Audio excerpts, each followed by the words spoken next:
Welcome to Economics Happy Hour. My name is Matt. And my name's Jadrian. And I'm back in the third chair. This is Brian. Thank you, Brian. We are about as live as we can be. We are going to be watching the debate live, and then we will pause, and then we will come on and react. So our reactions, we did a debate after the Trump-Biden debate, or a debate. We did a review after the Trump-Biden debate. It's 9 o'clock and it's past my bedtime, so I'm going to try to This speak clearly a little bit this is better. going to be late. This is by the time this is over, this is Yeah. well past our bedtimes. Yeah. Yeah. But you will get our instant reactions as we go through, a little bit more instant than last time when it was in the morning and we all knew a little bit about what had happened. But as usual, we will start with what are you drinking, Jadrian? I am having a beer tonight. So even though it's 9 o'clock, I've in the spirit of the show, I'm going to crack one open. However, I am having a non-alcoholic beer since it is so late. I'm having an Electro Lime Circa de Cerveza non-alcoholic beer by Best Day Brewing. It is a sea salt and lime lager. So I really enjoyed the athletics version of this same sort of lager. So found Oh, these at Target, and I'm excited to try it. nice, nice. Brian, what Interesting. do you have this fine I'm evening? going with so Jadrian I know likes to have his likes to drink out of beer steins and mugs that he collects. So I'm drinking out of the Grand Hotel glassware, but I am drinking a Green Spot Irish whiskey. This is my new guilty pleasure. Now that all my kids are out of the house, I treated myself to a nice bottle of this. Nice.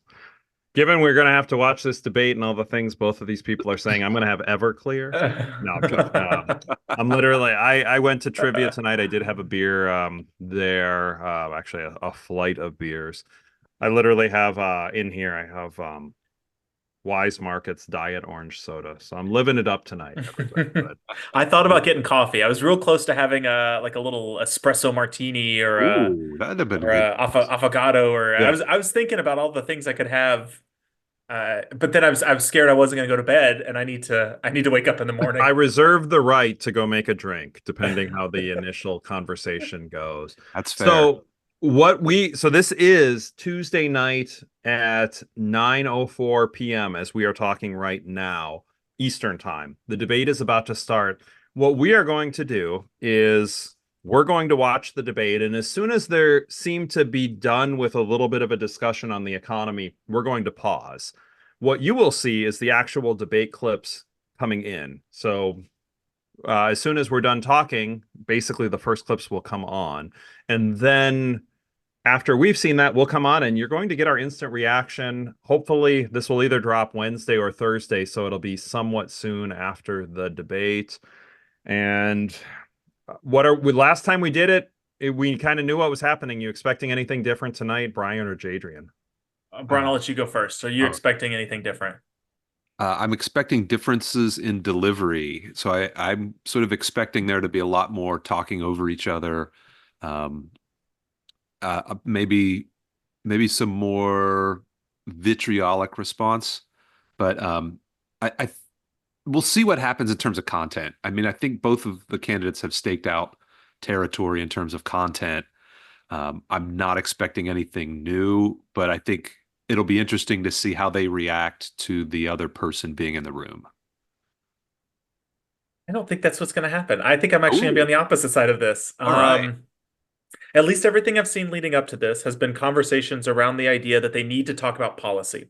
I heard this explained by one pundit. I don't remember what it was, but basically, almost everybody knows who Donald Trump is. They know his policies, and you're not going to start liking him suddenly. And so the argument that I heard was he needs to convince the sort of the undecideds that Kamala Harris is just a bad outcome. And so I actually think they might talk about policy more. I think the previous debate was right, two camps butting heads, calling each other idiots. Since then, I feel like we've at least heard some policies. We've heard an increase in talking about child tax credits, an increase in tariff conversation. I think you've heard some more policies at their stump speeches I would not be surprised if we see more. I don't think they're going to fight as much as Biden and Trump did. That'll be interesting. I don't know on the fighting. Yeah. Over the past few weeks, it seems like there'll be days where I'll be like, oh, come on, Trump, this is like one of the worst policies I've ever heard. And then Harris will be, hold my beer, I can top it. So I'm just hoping maybe it's a little bit better. I think my hope is futile. But I feel like I've at least heard policies discussed. yeah, I'll go that far. I don't know that they're good policies, but I've heard them. Well, we will start watching, and when you hear us next, we'll be after the first clip, which we will be showing now. I want to begin tonight with the issue that voters repeatedly say is their number one issue, and that is the economy and the cost of living in this country. Vice President Harris, you and President Trump were elected 4 years ago, and your opponent on the stage here tonight often asks his supporters, are you better off than you were 4 years ago? When it comes to the economy, do you believe Americans are better off than they were 4 years ago? So I was raised as a middle-class kid, and I am actually the only person on this stage who has a plan that is about lifting up the middle class and working people of America. I believe in the ambition, the aspirations, the dreams of the American people. And that is why I imagine and have actually a plan to build what I call an opportunity economy. Because here's the thing. We know that we have a shortage of homes and housing, and the cost of housing is too expensive for far too many people. We know that young families need support to raise their children, and I intend on extending a tax cut for those families of $6,000, which is the largest child tax credit that we have given in a long time, so that those young families can afford to buy a crib, buy a car seat, buy clothes for their children. My passion, one of them, is small businesses. My mother raised my sister and me, but there was a woman who helped raise us. We call her our second mother. She was a small business owner. I love our small businesses. My plan is to give a $50,000 tax deduction to start up small businesses, knowing they are part of the backbone of America's economy.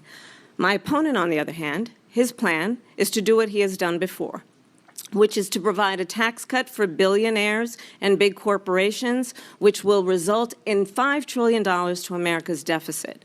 My opponent has a plan that I call the Trump's sales tax, which would be a 20% tax on everyday goods that you rely on to get through the month.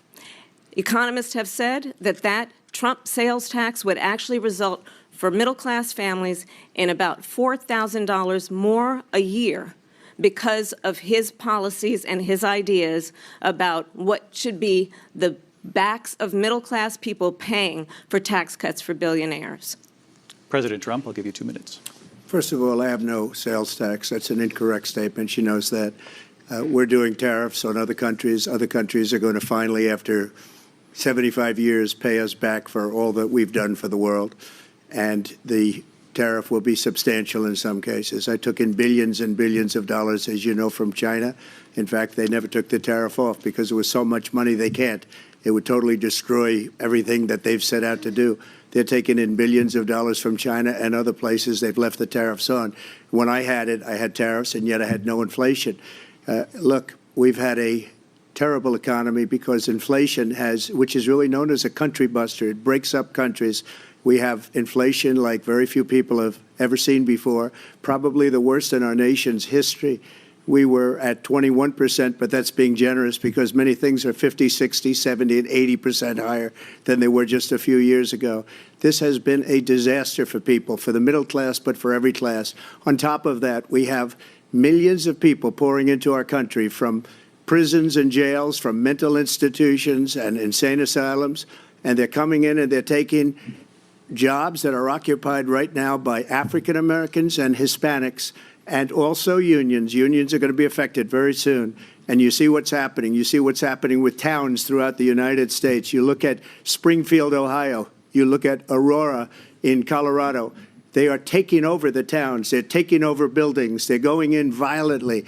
These are the people that Xi and Biden led into our country, and they're destroying our country. They're dangerous. They're at the highest level of criminality, and we have to get them out. We have to get them out fast. I created one of the greatest economies in the history of our country.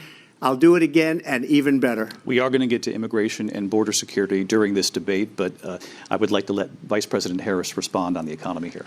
Well, I would love to. Let's talk about what Donald Trump left us. Donald Trump left us the worst unemployment since the Great Depression. Donald Trump left us the worst public health epidemic in a century. Donald Trump left us the worst attack on our democracy since the Civil War. And what we have done is clean up Donald Trump's mess. What we have done and what I intend to do is build on what we know are the aspirations and the hopes of the American people. But I'm going to tell you all in this debate tonight, you're going to hear from the same old tired playbook, a bunch of lies, grievances, and name-calling. What you're going to hear tonight is a detailed and dangerous plan called Project 2025 that the former president intends on implementing if he were elected again. I believe very strongly that the American people want a president who understands the importance of bringing us together, knowing we have so much more in common than what separates us, and I pledge to you to be a president for all Americans. President Trump will give you a minute here to respond. Number one, I have nothing to do, as you know, and as she knows better than anyone, I have nothing to do with Project 2025. That's out there. I haven't read it. I don't want to read it purposely. I'm not going to read it. This was a group of people that got together. They came up with some ideas, I guess some good, some bad, but it makes no difference. I have nothing to do. Everybody knows I'm an open book. Everybody knows what I'm going to do. Cut taxes very substantially and create a great economy like I did before. We had the greatest economy. We got hit with a pandemic, and the pandemic was not since 1917, where 100 million people died, has there been anything like it. We did a phenomenal job with the pandemic. We handed them over a country where the economy and where the stock market was higher than it was before the pandemic came in. Nobody's ever seen anything like it. We made ventilators for the entire world. We got gowns, we got masks, we did things that nobody thought possible. And people give me credit for rebuilding the military. They give me credit for a lot of things, but not enough credit for the great job we did with the pandemic. But the only jobs they got were bounce back jobs. These were jobs bounce back, and it bounced back and it went to their benefit. But I was the one that created them. They know it, and so does everybody else. Vice President Harris, I'll let you respond. So Donald Trump has no plan for you. And when you look at his economic plan, it's all about tax breaks for the richest people. I am offering what I describe as an opportunity economy, and the best economists in our country, if not the world, have reviewed our relative plans for the future of America. What Goldman Sachs has said is that Donald Trump's plan would make the economy worse, mine would strengthen the economy. What the Wharton School has said is Donald Trump's plan would actually explode the deficit. 16 Nobel laureates have described his economic plan as something that would increase inflation and by the middle of next year would invite a recession. You just have to look at where we are and where we stand on the issues. And I'd invite you to know that Donald Trump actually has no plan for you because he is more interested in defending himself than he is in looking out for you. That's just a soundbite. They gave her that to say. Look, I went to the Wharton School of Finance, and many of those professors, the top professors, think my plan is a brilliant plan. It's a great plan. It's a plan that's going to bring up our worth, our value as a country. It's going to make people want to be able to go and work and create jobs and create a lot of good, solid money for our country. And just to finish off, she doesn't have a plan. She copied Biden's plan, and it's like 4 sentences, like run, spot, run. 4 sentences that are just, oh, we'll try and lower taxes. She doesn't have a plan. Take a look at her plan. She doesn't have a plan. That was a lot. Wow. That was enough to discuss right away. Run, spot, run. Oh, Right? okay. Was that what he said? Really? I mean, didn't he? Yeah. Four Was that sentences. something I don't know about, or I don't understand? Nah. I don't know. Okay, so all the first stuff. The bad. I was gonna say the good, the bad, the ugly, but I think I'm gonna change it to the bad, the ugly, and the even worse. Well, let me pop in. I think this is actually pretty easy. I think they asked what policies will bring down inflation. I think Brian, correct me if I missed it, or Matt if I missed something. I think I heard three. Harris talked about a home buyer's credit. Mhm. She talked about the child care tax credit, and Trump talked about tariffs. I think the rest of it was the sort of, are you better off than 4 years ago, fighting about Small inflation, business, unemployment, all the other stuff. I think I heard three policies, the buying houses, the small business tax oh, small credit, business tax. That's the other one. Okay. Right. and the Trump tariffs. What was the fourth one? Small business. Trump talked about tariffs. And There so I was Trump don't, talked about tariffs. Harris said a tax child care credit. tax credit. right. And he did throw something in there about jobs and immigration. Um, Kind of, it sounded like the zero sum game argument on jobs. yeah.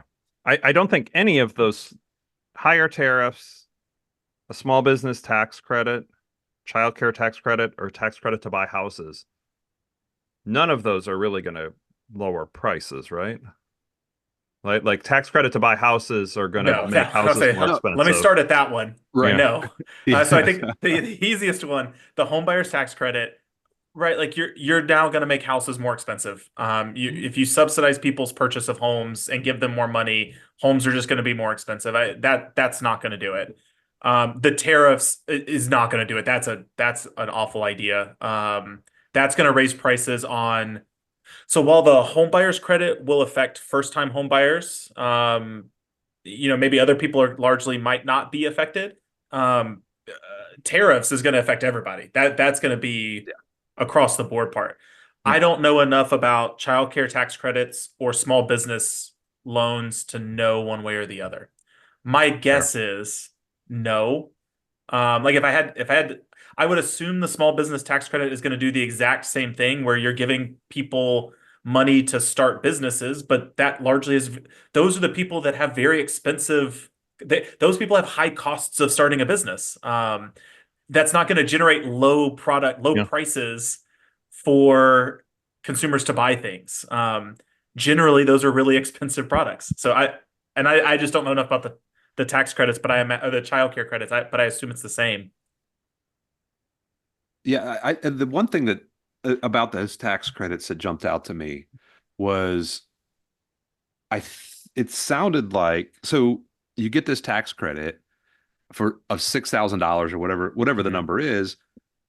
So I don't know where these people have been, but $6,000 doesn't go very far in terms of bringing costs or prices. And I'm sorry, when they say bringing costs down for the average consumer, it makes me bananas because they're talking about bringing prices down, not talking about costs. So Yeah. I just that is I think that's a peccadillo of mine. I hate when Yeah. they use that terminology, but $6,000 for a newborn it'll get you some diapers. It might get you, a car seat, and if you're using formula, that $6,000 goes away very, very, very quickly.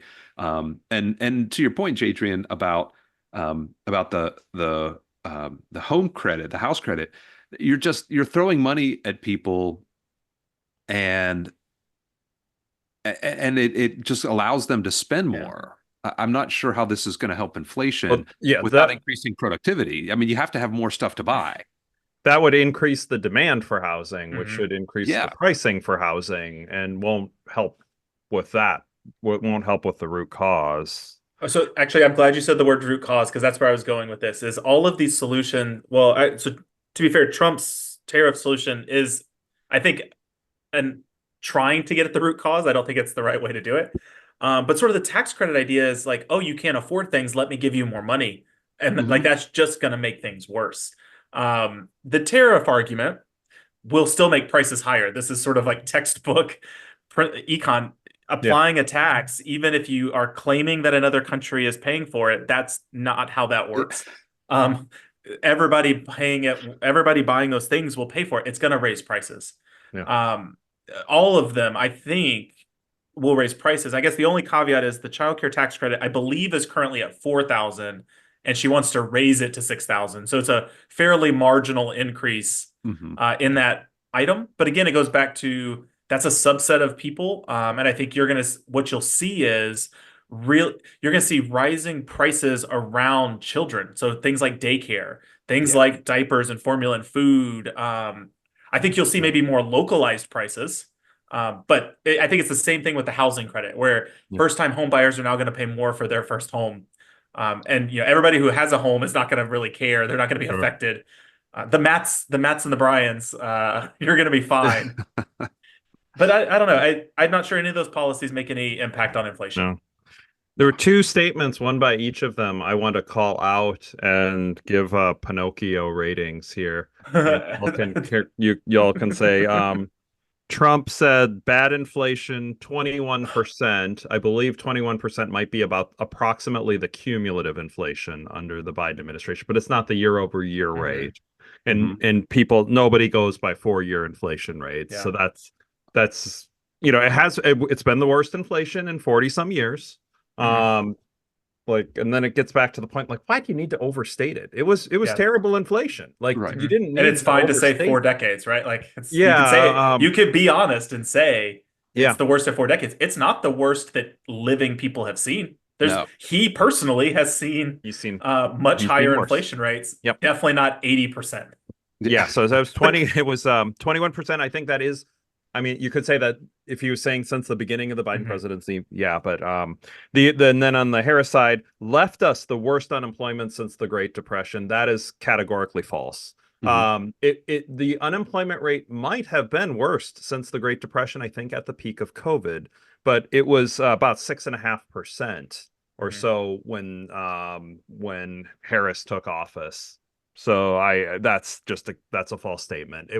When COVID hit, it was there, but you shut down the economy. That's that to try to blame that one on Trump is really stretching. But those are the two Pinocchios. I saw one on each side. I don't know if I caught one more. There was a comment about there being fewer workers than before the pandemic, that we still haven't fully rebounded in terms of employment. And I was Googling while we were checking that. We do have 3 million more workers. The civilian labor force has grown by 3 million people since 2019. Could we have more? Yes, absolutely. Because we shut down the economy. But we definitely don't have fewer people working today than we did in 2019. So I scribbled that one down. Yeah. Any more comments before we move forward to the next clip? I'll be interested to see how much they come back to the idea of deficits. So they both, Harris in particular referenced how Trump's policies are going to explode the deficit. And really, there's no indication that either one of these candidates has any interest whatsoever in managing the deficit. There's, it's a lot of spend, and that's what you hear in presidential elections is what I'm going to do for you, and that means spending more money, but neither one of these two individuals have any interest in balancing the budget or trying to get that under control. No. I am hopeful, and I don't think it's going to change, but I really wish we would drop this. Are you better off than 4 years ago? In this particular cycle, I understand that phrasing and what it means politically, but 4 years ago was fall 2020. That was not a better time for the country. And across all measures, right? Matt, exactly what you said, right? Then we had the worst unemployment that we've seen in a long time, right? People were dying regularly. So I guess this feels like the wrong election to use are you better off than you were 4 years ago? Because we are. It's weird, but politically though, I think I think people are thinking back to pre-COVID. I think if he said, are you better off than before COVID? Then I think you have a different story. But 4 years ago was pretty bad. Okay. Do either one of you have any thoughts on Harris's line about creating an opportunity economy? What is that? And how do these policies sort of create more opportunity? I know I was just talking to a guy who is trying to hire hundreds of people in the grocery store industry in the Pacific Northwest, and he cannot find people to work in those jobs. It seems the idea of an opportunity that one just stumps me a little bit. It's honestly, I have a tough argument for her to talk about how she's going to do something new, like without her trying to separate herself from being the vice president for Mhm. 3.5 years. I have no idea. Like, if she wants to make that case to me, she's got to articulate, here's what hasn't happened and I'm going Yeah. to do different. But politically, that's tough because, she is the VP and she doesn't want to throw Biden under the bus. Yeah. Yeah. No, and I think that is purely I think it's a political slogan, right? It's, I don't have an opportunity to buy a home because they're too expensive. We'll do home credits. I don't have the opportunity to start a business because I don't have the Or the interest financial rates are backing. too high or whatever. Interest right? rates are too high, right? And I think some of that is probably people in the economy saying, I don't have the opportunity to do these things because of high prices. And I think this is her version of, there's hope for the future. I think this is probably her slogan of opportunity. That's interesting. Well, let's check out the next clip. We're going to be watching the full debate. We will only subject you to the next part where they talk about the economy for those who are listening. Mr. President, I do want to drill down on something you both brought up. The Vice President brought up your tariffs. You responded, and let's drill down on this because your plan is what she calls is essentially a national sales tax. Your proposal calls for tariffs, as you pointed out here, on foreign imports across the board. You recently said that you might double your plan, imposing tariffs up to 20% on goods coming into this country. As you know, many economists say that with tariffs at that level, costs are then passed on to the consumer. Vice President Harris has argued it'll mean higher prices on gas, food, clothing, medication, arguing it costs the typical family nearly $4,000 a year. Do you believe Americans can afford higher prices because of tariffs? They're not going to have higher prices. What's going to have and who's going to have higher prices is China and all of the countries that have been ripping us off for years. I was the only president ever. China was paying us hundreds of billions of dollars, and so were other countries. And, if she doesn't like them, they should have gone out and they should have immediately cut the tariffs. But those tariffs are there 3.5 years now under their administration. We are going to take in billions of dollars, hundreds of billions of dollars. I had no inflation, virtually no inflation. They had the highest inflation perhaps in the history of our country because I've never seen a worse period of time. People can't go out and buy cereal or bacon or eggs or anything else. The people of our country are absolutely dying with what they've done. They've destroyed the economy. And all you have to do is look at a poll. The polls say 80 and 85 and even 90% that the Trump economy was great, that their economy was terrible. Vice President Harris, I do want to ask for your response, and you heard what the president said there, because the Biden administration did keep a number of the Trump tariffs in place. So how do you respond? Well, let's be clear that the Trump administration resulted in a trade deficit, one of the highest we've ever seen in the history of America.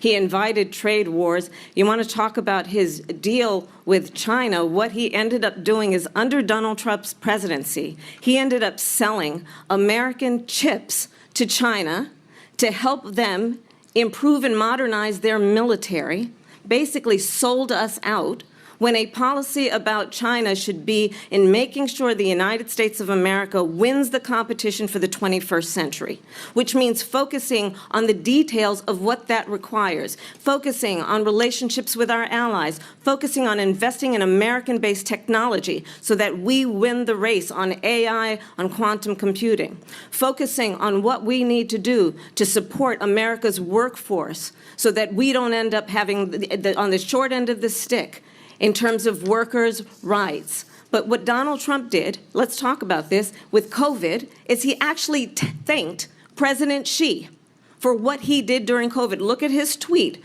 Thank you, President Xi, exclamation point, when we know that Xi was responsible for lacking and not giving us transparency about the origins of COVID. President Trump, I'll let you respond. First of all, they bought their chips from Taiwan. We hardly make chips anymore because of philosophies like they have and policies like they have. I don't say her because she has no policy. Everything that she believed 3 years ago and 4 years ago is out the window. She's going to my philosophy now. In fact, I was going to send her a MAGA hat.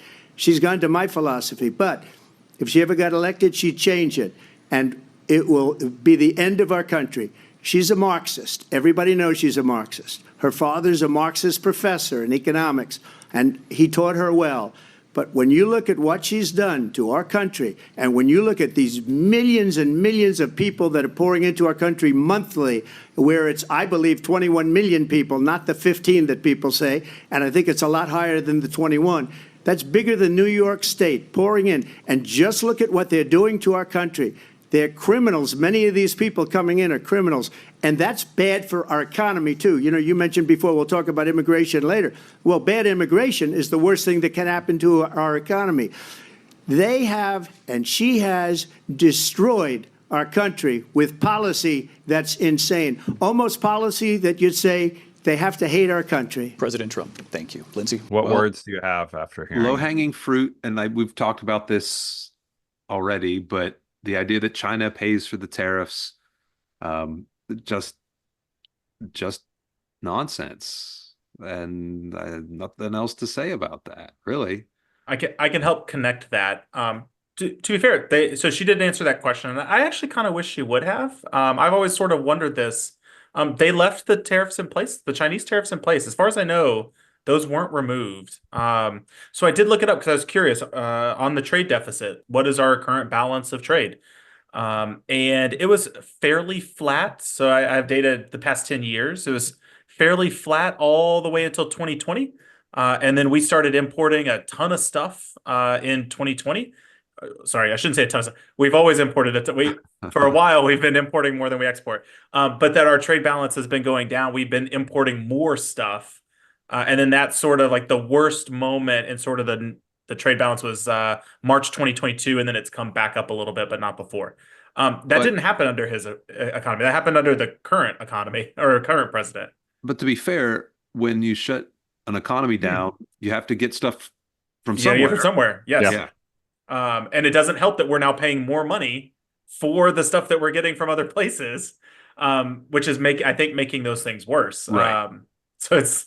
But to be fair, at the same time, we also had a massive supply chain disruption, which was causing all of those exports coming in to be more expensive than they were before, because we weren't producing those things. And if you're just looking at the number as a trade balance, I mean that's something that yes. Go ahead. You just don't. People don't understand what that number is. Yes. And that's oh my gosh, we're importing so much more than we're sending them, and it's like, well. No, it's a number that it's just an accounting statement, really. Well, and this is always my argument. Yes, we're importing more stuff, but we're importing it because it's cheaper than if we made it ourselves. Sure. If you care about the price of the products that you're purchasing, you don't want us to make some of these products at home.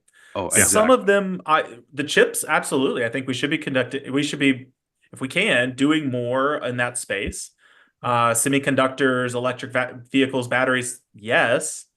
But there's a lot of stuff we buy overseas because it's cheaper and we're better off because of it. Mm-hmm. Yeah. The numbers, I haven't dug into the reports, but she's saying, the numbers $4,000 per year. That sounds really high. I mean, I think I've heard that. 5%. I think I've heard that same number, but I think because these tariffs are big, right? Like, yeah, when you're talking about 10 to 20%. Median household income's what, 72,000? It's not going to be totaling 5% on all products purchased. That seems like I would think 1,000, which is still a lot of money. I imagine whoever created the 4,000 a year has the same negative incentives or same poor incentives that those who create the economic impact studies have of trying to come up with a big number for somebody. So I don't know. I mean, this is the perk of being able to do this this later. I thought I remember that being the Congressional Budget Office that did that report, but I could be wrong. 4,000. I could be wrong too. But that sounds, just common sense wise, thinking about it, that's 5%. It was the CBO. So it was the Congressional. It seems insanely high to me. It was the Congressional Budget Office that did it. That came up with that estimate. I'm still going to question their numbers. And what rate were they looking at? So what was the analysis that they were doing there? I think I was trying to search for it. I see it popping up in different the different like previews of articles and stuff. Yeah. I think it's his. Okay, wait, never mind, Matt. Let me take it back. I'll fully retract my statement. It was not the CBO. It was the Council of Economic Advisors. According to the Council, well, hold on, wait. I got a little caveat in here. According to the Council of Economic Advisors, this process would, in the medium term, boost average incomes, but it would change like the $4,000. It was Trump's Council of Economic Advisors. I said it. I don't know. We'll find out. Yeah.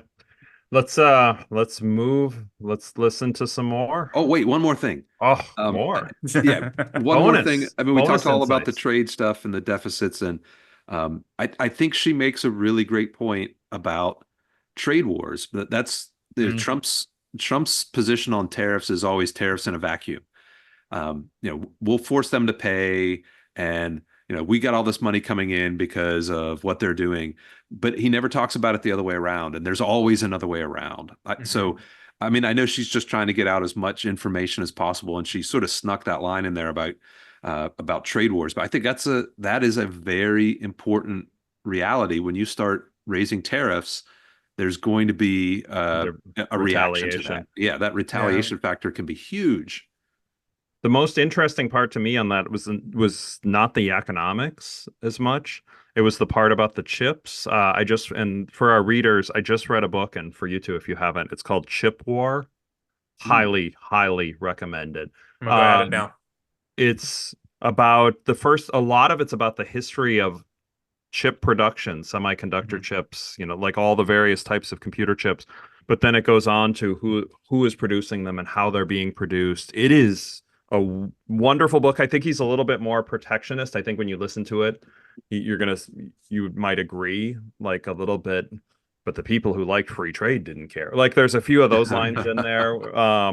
But it's a really fascinating read. And so that actually just jumped out at me on her. And maybe part of it might be like she is sprinting to the center and trying to take over this. You didn't care about our defense because you let China get our chips kind of thing. That's not as much econ, a little bit of econ, but I found that kind of fascinating. Well, that also supports the policies of, I can't remember the name of it, where the Biden administration is pouring all that money into subsidizing chip manufacturing in the United States. That's one thing I think she wants to link herself to. Yeah.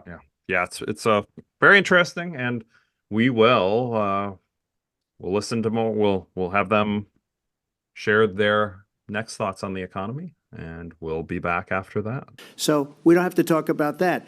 Fracking, she's been against it for 12 years, and she will never allow fracking in Pennsylvania. If she won the election, fracking in Pennsylvania will end on day one. Just to finish, one thing so important in my opinion. So I got the oil business going like nobody has ever done before. When they took over, they got rid of it, started getting rid of it, and the prices were going up the roof. They immediately let these guys go to where they were. I would have been 5 times, 4 times, 5 times higher, because you're talking about 3.5 years ago. They got it up to where I was because they had no choice, because the prices of energy were quadrupling and doubling. You saw what happened to gasoline. So they said, let's go back to Trump. But if she won the election, the day after that election, they'll go back to destroying our country, and oil will be dead, fossil fuel will be dead, we'll go back to windmills, and we'll go back to solar, where they need a whole desert to get some energy to come out. You ever see a solar plant? By the way, I'm a big fan of solar, but they take 400, 500 acres of desert President soil. Trump, we have a These lot are of not good issues things that for we the have to get environment, to. as We're she out of time. understands. Thank you. Yeah, go I ahead. mean, so pause it. I think it's worth talking about that the president does not set gas prices. Yeah. I think it's at least worth talking about. I pulled up what did I just pull up? I pulled up average gas prices in the United States for the past 10 years. We need a place to pause, otherwise they may not ever come back to an economic argument. I think energy policy is good, and how it affects like energy policy, energy prices. So. Yeah, I would say energy policy linked with. I mean, some of this is the international trade argument, right? Is that we need to be, we shouldn't be dependent on Middle Eastern oil, and then what does that actually do for gas prices? And then just I always like to have a nice general reminder: the president does not set gas prices. So they don't, but I think the Biden-Harris administration deserves a little bit more blame. as I when they came into office, they were very combative against like pipelines, against oil companies. When you have an administration that comes Yeah. in and you feel the threat of litigation by the presidency against you, you're not going to do as much in terms of expanding production, building, you know, supporting the various pipelines that are, I mean, Except we going are to North producing more oil America. than we ever have We are, in the but I past. think, but the So, amounts would have been higher, and the gas prices went up pretty dramatically when he took. I mean, they mhm. reached a pretty big high, Yeah. and there are a lot of factors, but I do think the president's actions and the threats of presidential litigation is definitely one. So I do place not all of the blame, but a fair Yeah. amount of the blame on the higher gas prices that came out initially. And I really dislike it's a national security policy, but the Biden administration released some of the oil reserves to lower Mhm. gas Mhm. prices. You know, you that's just a garbage thing. Like, okay, it's going to lower prices, but But it's not much. That's not. No. They don't not have enough. much. They And can't affect supply that much when they're messing with that. when you make threats on, okay, we're not going to be able, you're not going to be allowed to build that pipeline because of we're Yeah. concerned of this, and then so I do blame the Biden Harris administration. I'm going to give her the incumbency some on the gas price issues that came up, but I could be Uh, in the minority among the three of us. I don't know. I am, well, so I pulled up on Fred, US gas prices, all formulations, regular average price. The problem is, at least on this slide, it's not saying whether it's real or nominal, and Yeah, I'm looking at something that looks like it's. I'm Were you going to go fairly confident nominal? I'm fairly confident it's nominal just Yeah, looking at it.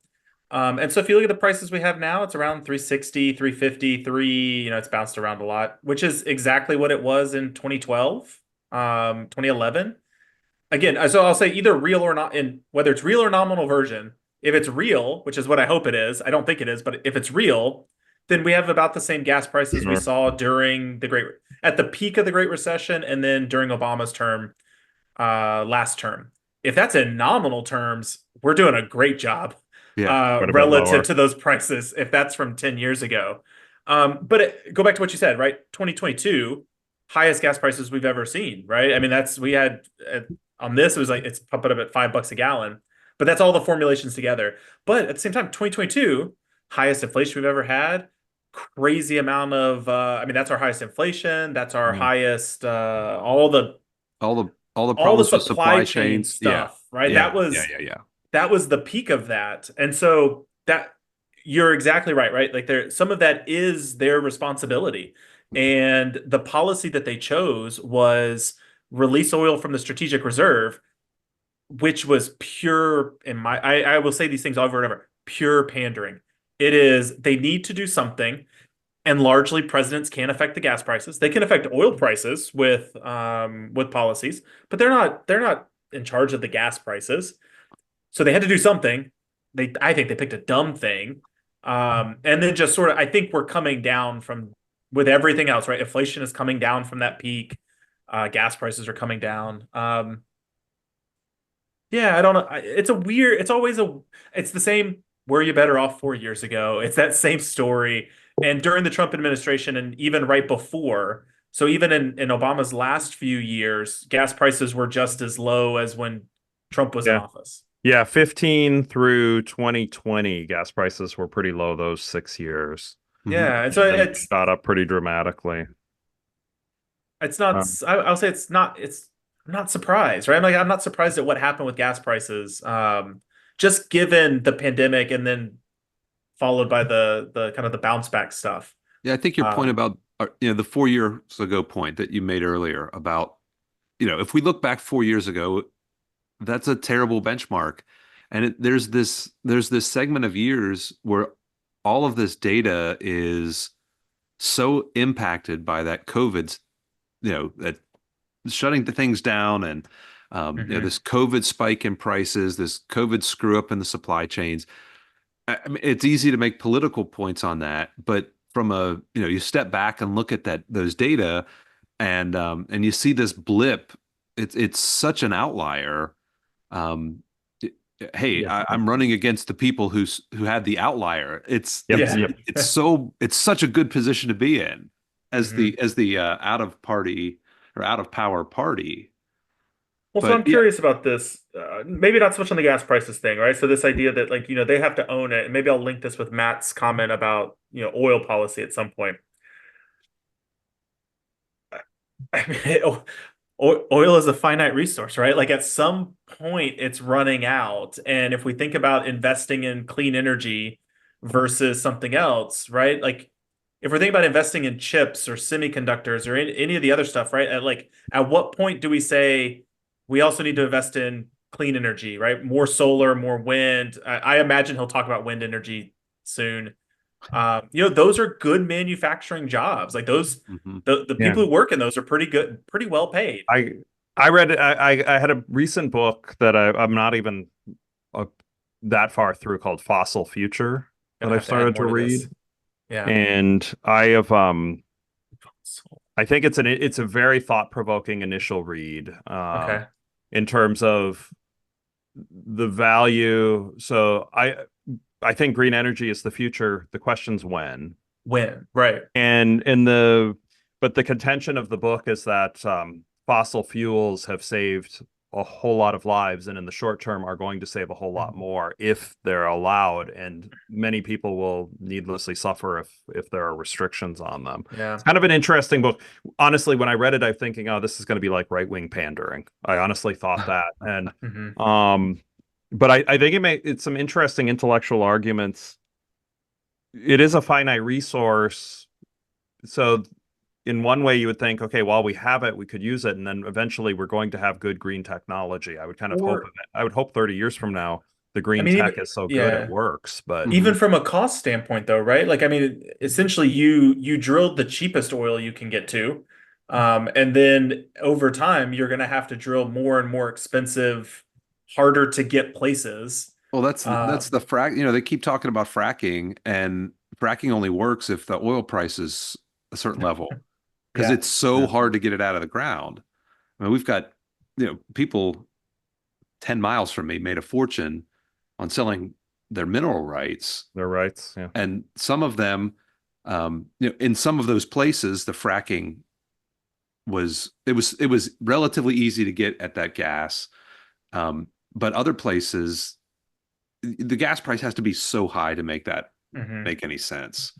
And you hope that there would be some technological advancement that would encourage green energy production that would be cost effective so that the fracking you don't have to do the fracking because it doesn't make any I sense. think that'll happen. The question's But it's when will when, it yeah, happen? it's like Yeah, Hmm. 10, you, 20, you 30, need 40, that you 50 need years that from now. runway in order to get there. So you can't just say, well, we're Yeah. not going to have any development of that technology.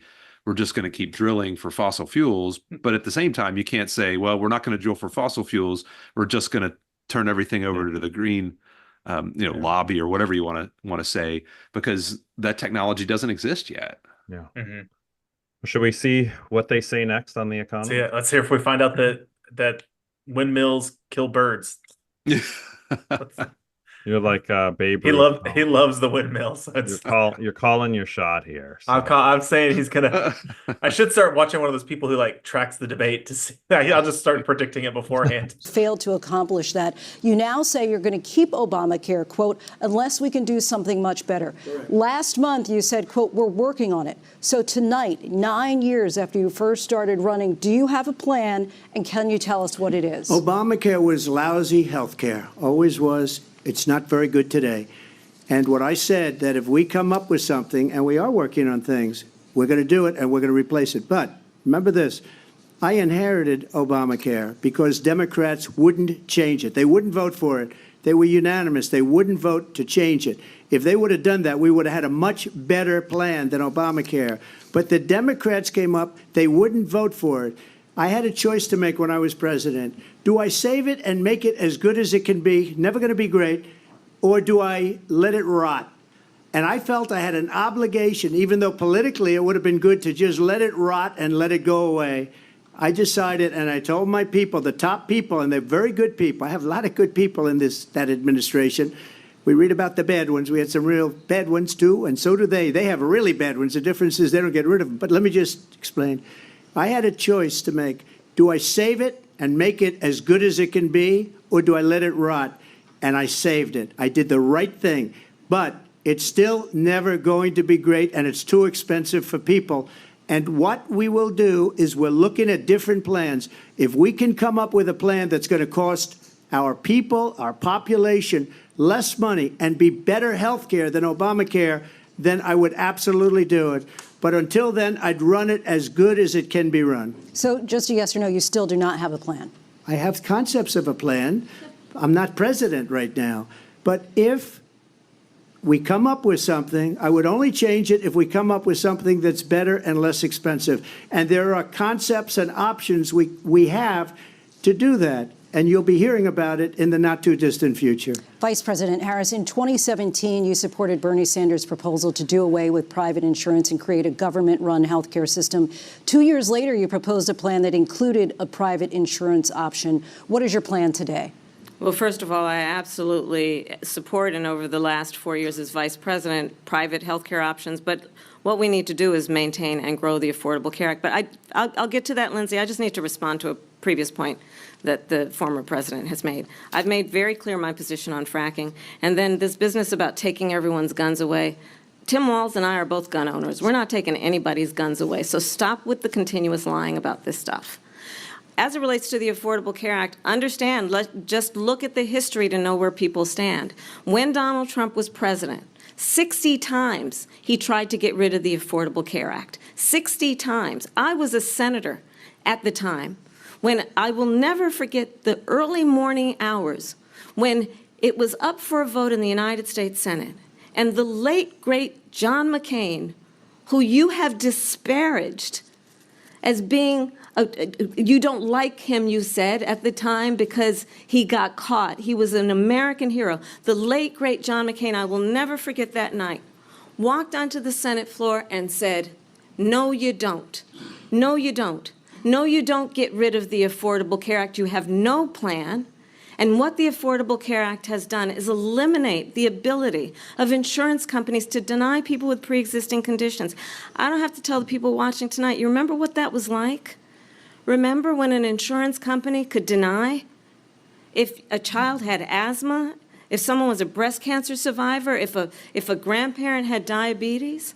And thankfully, as I've been vice president and we over the last 4 years have strengthened the Affordable Care Act, we have allowed for the first time Medicare to negotiate drug prices on behalf of you, the American people. Donald Trump said he was going to allow Medicare to negotiate drug prices. He never did. We did. And now we have capped the cost of insulin at $35 a month. Since I've been vice president, we have capped the cost of prescription medication for seniors at $2,000 a year. And when I am president, we will do that for all people, understanding that the value I bring to this is that access to health care should be a right and not just a privilege of those who can afford it. And the plan has to be to strengthen the Affordable Care Act, not get rid of it. Vice President Harris, thank you. And then do we want to, are there things we want to comment on healthcare or climate or anything? You know, I'm not as knowledgeable on health economics and healthcare economics. You know, this is always the big debate, I think, among economists and among just people in general of we have one of the most expensive healthcare systems in the world, but we are not living the longest of like major countries. So something is wrong. And we've been trying to figure out, I think, the right answer for a very long time. So, you know, in this space, whether it's a single payer system, whether it's private insurance, whether it's the Affordable Care Act, I don't have strong opinions on one thing. But what I do have really strong opinions on is what I think Brian talked about in the last time we talked about this, was the ability for the government to negotiate for lower drug prices as like the single buyer of things. It's surprising that the government does not sort of flex their weight in this space more. Yeah, they can act the monopsonist role. and because they're government, they're not violating any rules or regulations. It's if they want to bring down the costs of providing things to their constituents, that seems to me a clear way to do it. And because they buy in such volume, it'll, I mean, if they continue to buy in the same volume, they're going to bring a little lower profits for drug companies, but it's not like you're going to bankrupt those companies. The volume that they bring in, even at a lower price, is going to be plenty of an incentive, plenty of an incentive to continue to manufacture those items. My take is the first best solution is a completely free market on drugs. And if you're gonna to me, that would be a first best solution. Well, hold on, let me throw it out there, right? Have you heard of Mark Cuban's cost price drug company?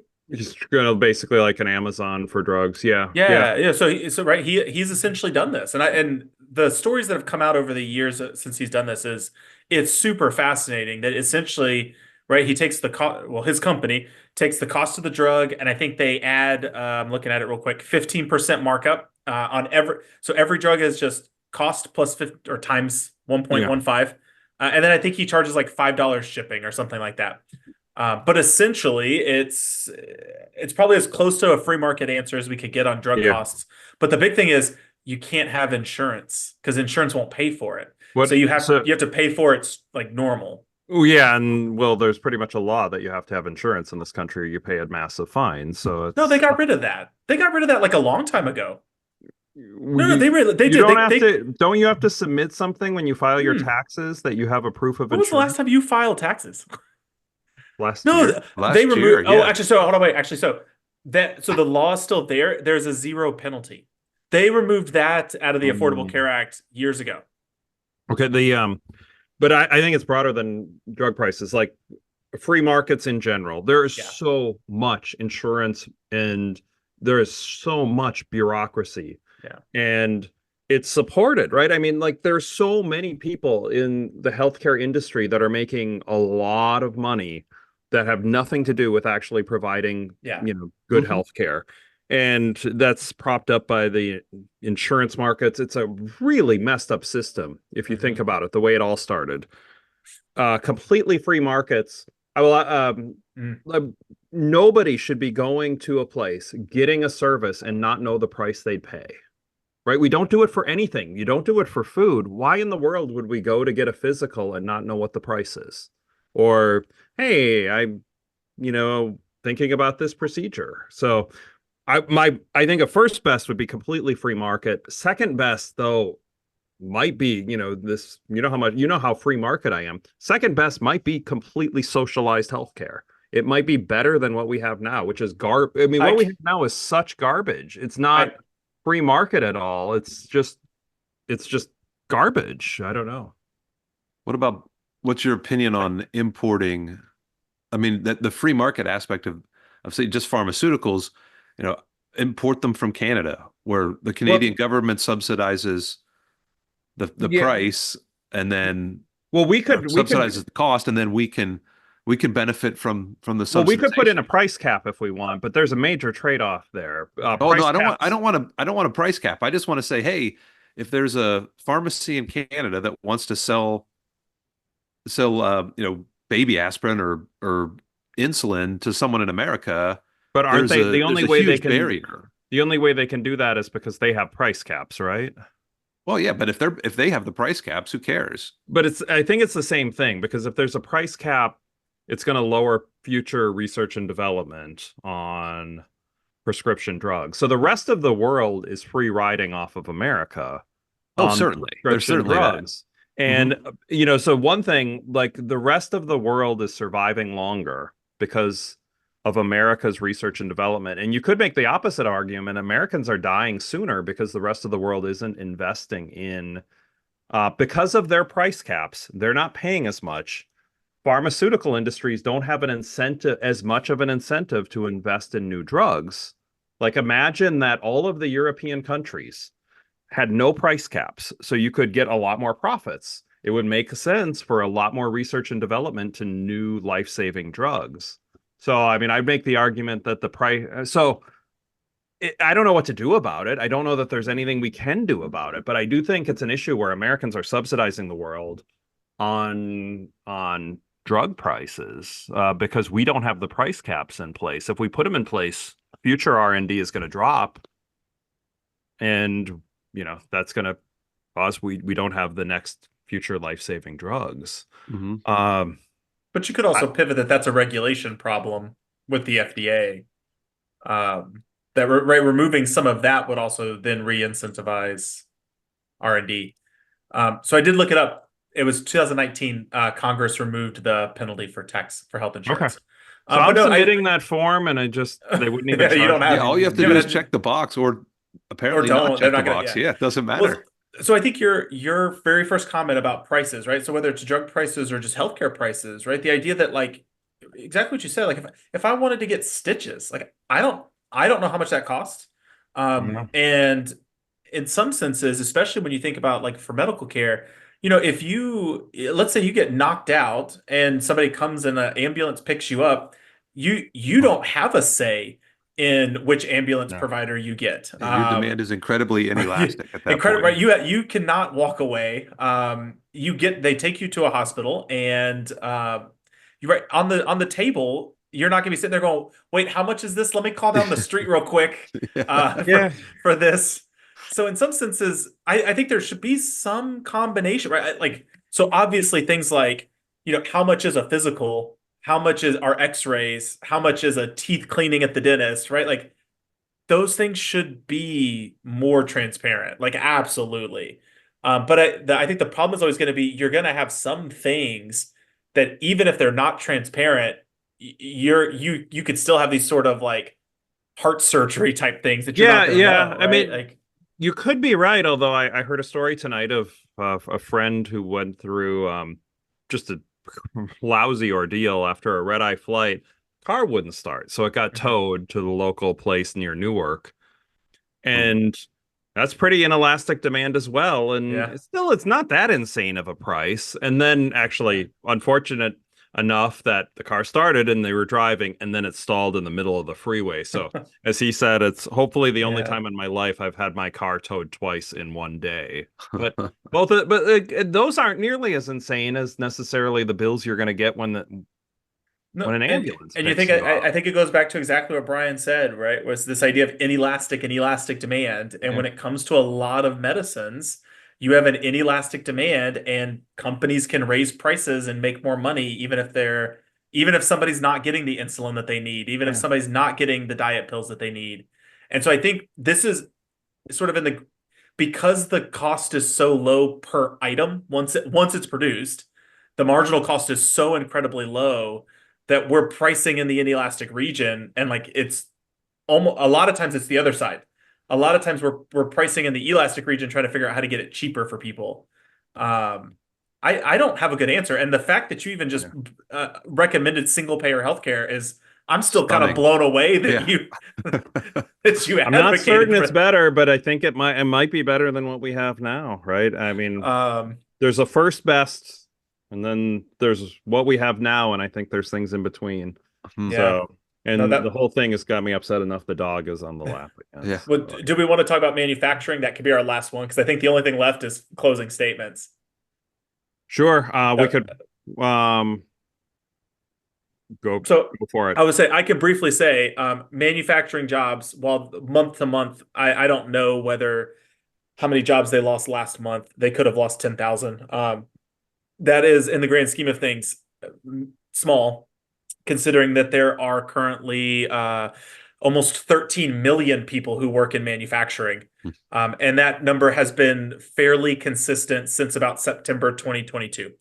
It really has not, it's basically a flat line of employment in manufacturing, which employment overall has been increasing. So we're not increasing in that space, but we're definitely we don't have the fewest number of manufacturing jobs that we've ever had. It's more than 2019.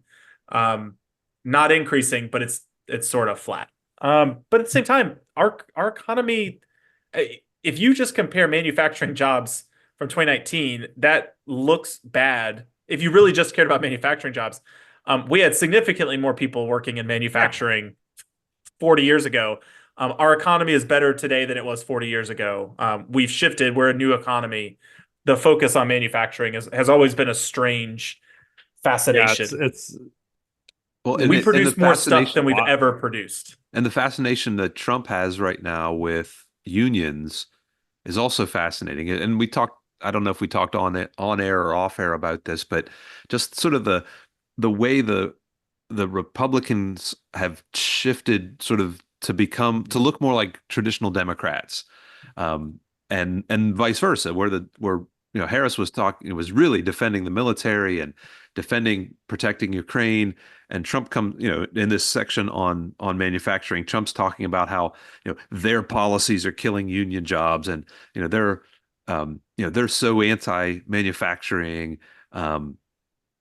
It's such a sea change, and it's so you are fighting strikingly. so hard not to say the word weird. I can feel you say, you're like, I've got it. I can't say this word. No, that's co-opted now.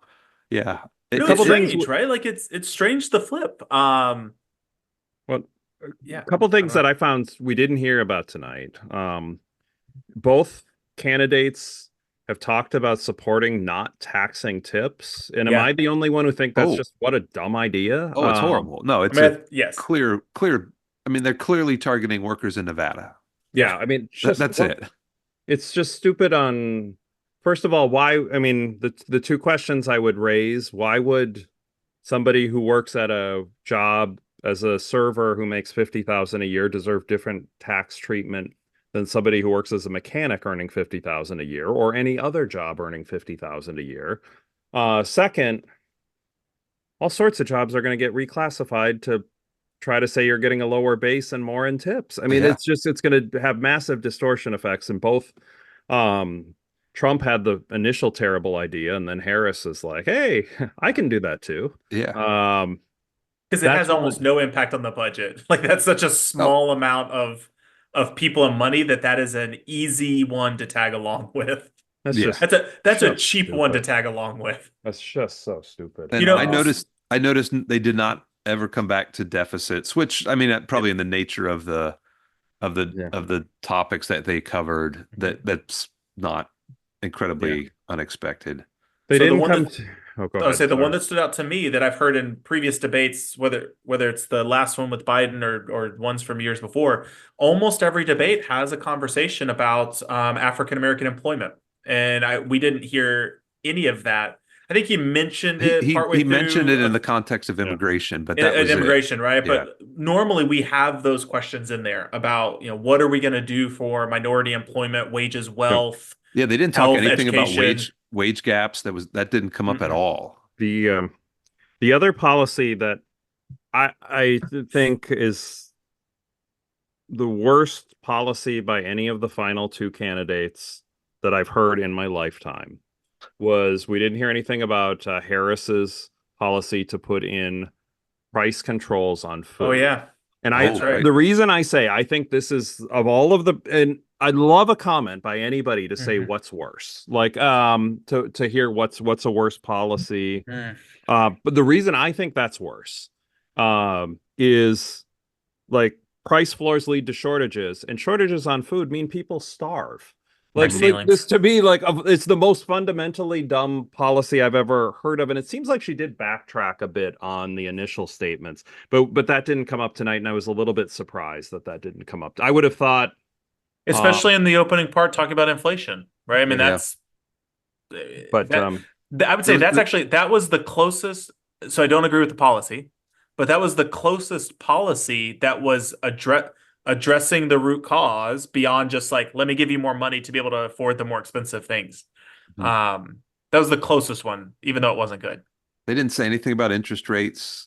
They would have. I would have liked to have heard, hey, Donald Trump, you said you want to be in the room when the interest rates are decided, and kind of, what do you think about central bank? I mean, they're not going to say central bank independence, but what do you think about the role of the Fed, and should you do anything about that? Well, he's talked almost about abolishing it. I mean, it's not quite, but yeah. So Which would have been it. I mean, that would have been a clear I presume, a clear juxtaposition between the two candidates. Yeah, so that didn't come up. A lot of what I think the most interesting economic issues. Who is the guy? There isn't a Twitter economist. Maybe we can find the link in it. Who put out a list of like the worst policies ranked? As Chris, I think Chris Clark did it. Oh, did he really? Chris commented on it, but it wasn't his. Oh, I thought it was like Chris, I think okay. it was. I want to say it was Brian Reidel, Reidl. I think that was the name Another of the Brian. There you economist go. on Twitter. I'm not 100% that was it, but and I don't agree with his ranking. I think Harris's food one was worse. What should have been number one, and then like tiers, and then tier 2 is other stuff like the tariffs, like the abolishing the Fed. I actually think would be pretty terrible. Yeah. But I think that's literally in the next tier down from price controls on food. Like the one we starved. Well, but there's well, so actually, many interesting I'll things. push back a little bit on that because Okay, please do. Oh, I might be able to as well. So we'll see what Brian says. all right. So I mean, my pushback would be not that it's a good policy, of course, but Sure. that a worse policy is the tariff policy because it affects so many things.